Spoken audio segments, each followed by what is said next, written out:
ಮಾಡಿದಲ್ಲಿ ನನಗೆ ಒಂದು ನೋವೇನಾಗಿದೆ ಅಂದರೆ ಇವತ್ತು ವೈಯಕ್ತಿಕ ನನ್ನ ಕುಟುಂಬದ ಬಗ್ಗೆ ಅಥವಾ ನನ್ನ ಬಗ್ಗೆ ಮಾತನಾಡಿದರೆ ನನಗೇನು ಅನ್ನಿಸ್ತದೆ, ಒಂದು ಘಟನೆಯನ್ನು ಅವ್ರು ಮಲ್ಕೊಂಡಿದ್ದಾರೆ.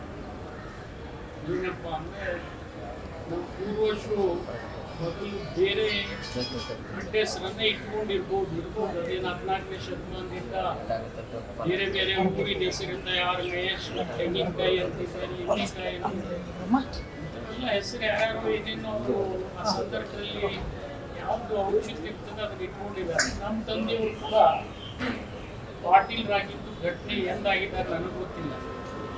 ನಾನು ಉದ್ದಾರ ಮತ್ತು ನಮ್ಮ ತಂದೆಯವರು ಪಾಟೀಲ್ ಅಂತ ಇದ್ರು, ಅಕ್ಷರ ಅಂತ ಮತ್ತು ಬಹುತೇಕ ಏನು ಈಗ ಬಿಜಾಪುರನಾಗ ಇನ್ನ ಈಗ ಪಾಟೀಲ್ ಅವರು ಕೂಡ ಮೊದಲು ಪಾಟೀಲ್ ಇರಲಿಲ್ಲ, ಅವರು ಬೇರೆನೇ ಇರಬೇಕು. ಯಾಕಂದ್ರೆ ಅವ್ರು ಹೇಳೋರು ಅಂತಿರ್ತಾರೆ ನಮ್ಮಲ್ಲಿ, ಅವರಲ್ಲಿ ಇತಿಹಾಸ ಸಿಗ್ತದೆ. 14ನೇ ಶತಮಾನದಿಂದ ನಮ್ಮ ಜನರ ಇತಿಹಾಸ ಇಟ್ಕೊಂಡಿದ್ದಾರೆ.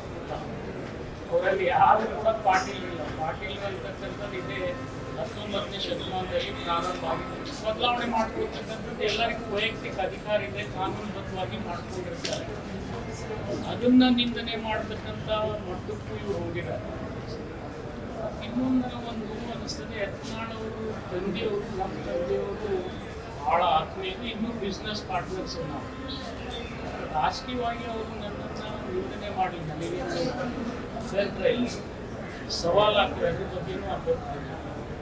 ಅದು ವೈಯಕ್ತಿಕ ತೇಜೋವಧೆ ಮಾಡ್ತಕ್ಕಂಥ ಭಾಷೆ ಏನಿದೆ ಅದನ್ನು ಇವತ್ತು ನಾನು ಖಂಡಿಸ್ತೀನಿ. ಯಾಕೆಂದರೆ ಮೀಡಿಯಾದವ್ರು ನೀವು ಎಷ್ಟೇ ಅನುಚಿತವಾಗಿ ಮಾತನಾಡಿದ್ರು ಕೂಡ ಆ ಶಬ್ದಗಳನ್ನು ಜನಸಾಮಾನ್ಯರು ಸಹಿಸದೇ ಇರ್ತಕ್ಕಂಥ ಮಾತುಗಳನ್ನು ಪದೇ ಪದೇ ಆಡ್ತಾ ಇರ್ತಾರೆ. ಯಾವುದೇ ರಾಜಕೀಯ ವ್ಯಕ್ತಿಗಳಿಗೆ ಸೂಕ್ತ ಅಲ್ಲ ಅಂತ ಜೊತೆಗೆ ಅವರು ಒಂದು ಸವಾಲು ಹಾಕಿದ್ರು, ನೀವು ಸ್ಪೀಕರ್ಗೆ ರಾಜೀನಾಮೆ ಕೊಟ್ಟು ನನ್ನ ವಿರುದ್ಧ ಸ್ಪರ್ಧೆ ಮಾಡಿ ಗೆದ್ರೆ ನಾನು ರಾಜಕೀಯ ಬಿಡ್ತೀನಿ, ಇಲ್ಲದೆ ಇದ್ರೆ ನೀವು ರಾಜಕೀಯ ಬಿಡ್ತೀನಿ.